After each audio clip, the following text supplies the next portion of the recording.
Jika sekiranya ada yang bertanya, mana lebih dulu ada, antara Pancasila dan lambang Garuda? Saya yakin tidak banyak dari kita yang bisa menjawab pertanyaan sederhana ini. Kemudian, letak lambang sila ke-1 yaitu ketuhanan yang Maha Esa, berada di tengah perisai yang sudah tepat, karena merupakan sila yang paling utama. Namun bila kita perhatikan lebih lanjut, letak lambang-lambang Pancasila untuk sila-sila kedua sampai kelima, terlihat agak janggal. Yaitu mulai dari kanan bawah, dan berputar melawan arah jarum jam.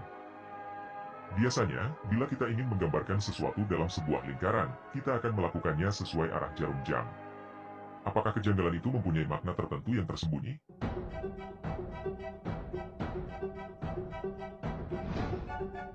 Bung Karno dalam pidatonya mengatakan, jas merah, yang merupakan akronim dari jangan sekali-kali melupakan sejarah.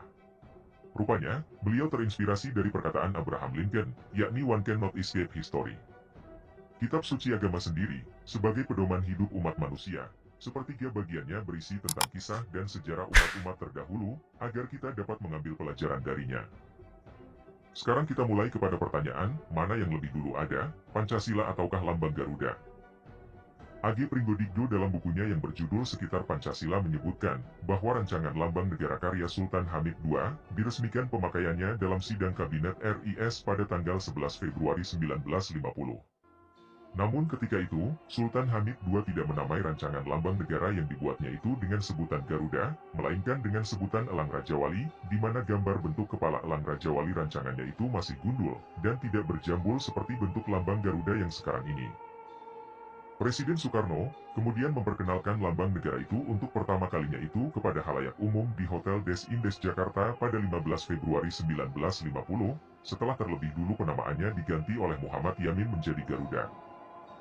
Sedangkan istilah Pancasila itu sendiri diperkenalkan oleh Bung Karno kepada publik dalam pidatonya tanpa teks di depan sidang Dokurit Susun di Tiusakai atau Badan Usaha Persiapan Kemerdekaan Indonesia pada tanggal 1 Juni 1945, di mana saat itu Bung Karno menggaungkan Pancasila sebagai nama dasar negara Indonesia, guna memenuhi pertanyaan Dr. KRT Rajiman Wedyodiningrat yang bertanya tentang apa dasarnya Indonesia merdeka yang akan didirikan. Nah, tanggal 1 Juni 1945 inilah yang kemudian ditetapkan sebagai hari lahirnya Pancasila berdasarkan Perpres nomor 24 tahun 2016, yang lebih tepatnya adalah hari saat Bung Karno memperkenalkan Pancasila sebagai dasar negara kepada halayak umum. Sehingga, ketika ditanya mana yang lebih dulu ada, Pancasila ataukah lambang Garuda, maka jawabnya adalah bahwa Pancasila lah yang diperkenalkan terlebih dulu kepada publik, yakni pada tanggal 1 Juni 1945, baru kemudian diperkenalkan lambang Garuda sebagai dasar negara pada tanggal 15 Februari 1950. Nah, sekarang pertanyaan lanjutannya adalah, antara Pancasila dan lambang Garuda, mana yang lebih dulu ada di Nusantara, meskipun saat itu keduanya belum disebut sebagai Pancasila dan Garuda, dan belum dikenalkan kepada publik. Mari kita cari tahu bersama. Kita semua tahu bahwa Pancasila lahir pada tanggal 1 Juni 1945, terlebih setelah diterbitkannya Perpres nomor 24 tahun 2016 yang menetapkan tanggal 1 Juni setiap tahunnya sebagai hari lahir Pancasila. Namun tahukah Anda bahwa ternyata konsep dan tata nilai Pancasila itu sendiri sejatinya telah dikenal di Nusantara sejak ribuan tahun yang silam. Menurut Dedi Endarto, seorang pemerhati sejarah dan budaya di Nusantara, bahwa konsep dan tata nilai Pancasila sudah lahir ribuan tahun lalu di Gunung Pawitra, atau yang sekarang kita kenal dengan nama Gunung Penanggungan. Di atas kawasan itu, sempat terjadi perebutan pengaruh keagamaan, dan berakhir dengan cerita manis tentang toleransi beragama, guna menjaga kepentingan semesta. Sebagai kawasan tempat pendidikan keagamaan, ada yang menarik, bahwa ada pencerahan yang sama pada semua kedewaguruan dari agama itu, setelah memeras tata nilai kehidupan semesta.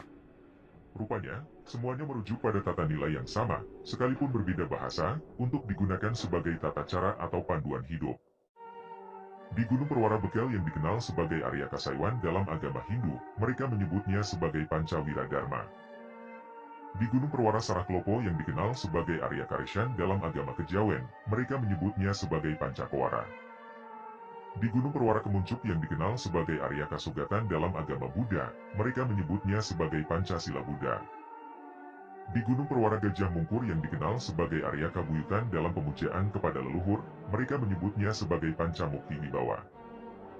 Bahkan kawasan Gunung Pawitra atau Gunung Penanggungan itu sendiri digelari sebagai Pancawalikrama. Dan ini terjadi sejak abad ke-8 Masehi hingga abad ke-15 Masehi. Sebagai contoh, dalam agama Buddha, konsep dan tata nilai Pancasila telah dikenal dengan sebutan Pancasila Buddha. Dalam kitab Tipitaka disebutkan bahwa kelima sila dari Pancasila Buddha dalam bahasa Pali adalah sebagai berikut. Artinya, 1. Aku melatih diri untuk menghindari pembunuhan. 2. Aku bertekad melatih diri untuk tidak mengambil barang yang tidak diberikan. 3. Aku bertekad melatih diri untuk tidak melakukan perbuatan asusila. 4. Aku bertekad untuk melatih diri menghindari ucapan yang tidak benar, berdusta, atau memfitnah. 5. Aku bertekad untuk melatih diri menghindari segala minuman dan makanan yang dapat menyebabkan lemahnya kewaspadaan. Sedangkan dalam agama kejawen Jawa kuno, konsep dan tata nilai Pancasila telah dikenal dengan sebutan Pancakowara, yang terdiri atas 1. Dilarang membunuh, 2. Dilarang mencuri, 3. Dilarang berzina, 4. Dilarang minum minuman keras, 5. Dilarang berjudi. Nah, konsep dan tata nilai Pancakowara dari agama kejawen Jawa kuno inilah yang kemudian pada zaman kerajaan Majapahit berjaya di Nusantara, ditulis oleh Empu Prapanca dalam sastra pujanya yang berjudul Kakawin Negara Kertagama pada 1367 Masehi, dan juga oleh Empu Tantular dalam sastranya yang berjudul Kakawin Sutasoma pada 1384 Masehi, dan dikenal dengan istilah Pancasila Krama. Berikut ini adalah bukti sudah dikenalnya istilah Pancasila di dalam sastra Kakawin Negara Kertagama. Artinya, waspada dan teguh memegang Pancasila, berlaku mulia, dan menjalankan upacara suci. Kemudian dalam Kakawin Sutasoma disebutkan, bagi yang mengikuti Vajrayana, Pancasila harus dipegang teguh, jangan sampai dilupakan. Wajibkanlah kepada semua anggota catur asrama, supaya Pancasila dijalankan secara teratur. Jadi jelas di sini, bahwa konsep dan tata nilai Pancasila, sudah dikenal oleh bangsa ini sejak ribuan tahun yang silam, meskipun dengan sebutan yang berbeda. Inilah sebabnya, dalam buku autobiografi Soekarno Penyambung Lidah Rakyat halaman 240 disebutkan, bahwa Bung Karno mengatakan, aku tidak mengatakan bahwa aku menciptakan Pancasila. Apa yang aku kerjakan, hanyalah menggali jauh ke dalam bumi kami, tradisi-tradisi kami sendiri, dan aku menemukan 5 butir mutiara yang indah. Bung Karno sendiri dalam pidato monumentalnya, ketika memperkenalkan istilah Pancasila kepada publik pada tanggal 1 Juni 1945 mengatakan, bahwa namanya bukanlah Pancadharma, melainkan Pancasila. Dalam pidatonya, Bung Karno berkata, sekarang, banyaknya prinsip, kebangsaan, internasionalisme, mufakat, kesejahteraan, dan ketuhanan, 5 bilangannya. Namanya bukan Pancadharma, tetapi saya namakan ini dengan petunjuk seorang teman kita ahli bahasa, namanya ialah Pancasila. Sila artinya asas atau dasar, dan di atas kelima dasar itulah, kita mendirikan negara Indonesia yang kekal dan abadi. Jadi, konsep awal Pancasila yang diperkenalkan oleh Bung Karno pada tanggal 1 Juni 1945, isinya justru masih sangat berbeda dengan susunan Pancasila yang kita kenal saat ini. Yakni, 1. Kebangsaan Indonesia, 2. Internasionalisme atau perikemanusiaan, 3. Mufakat atau demokrasi, 4. Kesejahteraan sosial, 5. Ketuhanan yang Maha Esa. Nah, pada malam 1 Juni 1945, Bung Karno kemudian sowan ke rumah Muhammad Yamin di Menteng, Jakarta, dan melakukan rapat kecil dengan mengundang 4 orang kiai, yakni 2 orang dari Nahdlatul Ulama, dan 2 orang dari Muhammadiyah, guna dimintai masukan soal rencana pidatonya untuk memperkenalkan Pancasila, dalam sidang BPUPKI keesokan harinya tanggal 1 Juni 1945. Nah, keempat orang kiai itu adalah, Kiai Haji Wahid Hashim, Kiai Haji Mas Joer, Kiai Haji Abdul Kahar Musakir, dan Ki Bagus Hadikusumo. Setelah sidang pertama BPUPKI tanggal 29 Mei sampai dengan 1 Juni 1945, dibentuklah Panitia 9, panitia kecil yang beranggotakan Kiai Haji Wahid Hashim, Haji Agus Salim, Abi Koesno Cokroso Ejoso, Abdul Kahar Musakir, Soekarno, Muhammad Hatta, Muhammad Yamin, Ahmad Soebarjo, dan Alexander Andreas Maramis. Panitia kecil ini kemudian melahirkan kesepakatan pada tanggal 22 Juni 1945 yang ditandatangani oleh seluruh anggota Panitia 9 dan tertulis pada piagam yang kemudian kita kenal dengan nama Piagam Jakarta. Selanjutnya, Piagam Jakarta tersebut pada sidang kedua BPUPKI tanggal 10 sampai 16 Juli 1945 diterima oleh seluruh anggota BPUPKI dan disepakati secara resmi untuk dijadikan alinea keempat pembukaan Undang-Undang Dasar 45 atau Pernyataan Kemerdekaan Indonesia.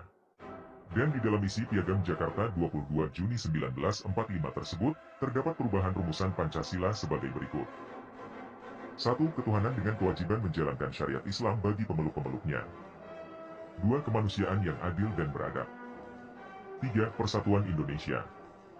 4. Kerakyatan yang dipimpin oleh hikmat kebijaksanaan dalam permusyawaratan perwakilan. 5. Keadilan sosial bagi seluruh rakyat Indonesia.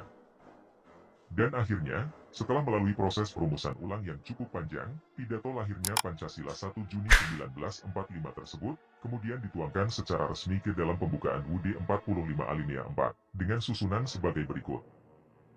1. Ketuhanan yang Maha Esa. 2. Kemanusiaan yang adil dan beradab.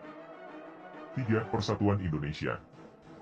4. Kerakyatan yang dipimpin oleh hikmat kebijaksanaan dalam permusyawaratan perwakilan. 5. Keadilan sosial bagi seluruh rakyat Indonesia.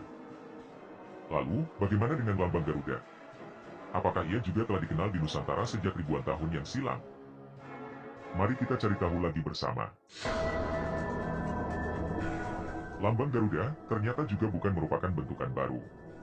Karena rupanya, sejak abad ke-8, lambang Garuda telah digunakan sebagai lambang kerajaan Medan Kahuripan, dan dikenal sebagai lambang Garuda Muha, yang kemudian pada abad ke-11 disempurnakan oleh kerajaan Daha menjadi lambang Garuda Winata, dan kemudian pada abad ke-13 disempurnakan oleh kerajaan Singasari menjadi lambang Garuda Winada, yang kemudian pada abad ke-14 disempurnakan oleh kerajaan Majapahit menjadi lambang Garuda Yeksa, dan kemudian pada abad ke-16 dan abad ke-17 disempurnakan oleh kerajaan Kedah menjadi lambang Garuda Garagasi, dan akhirnya abad ke-20 pada tahun 1950 disempurnakan menjadi lambang Garuda Pancasila, sebagai dasar negara Indonesia. Sehingga dengan demikian, kesimpulannya adalah, bahwa ternyata baik konsep dan tata nilai Pancasila ataupun lambang Garuda, keduanya sama-sama telah dikenal di Nusantara sejak abad ke-8 Masehi.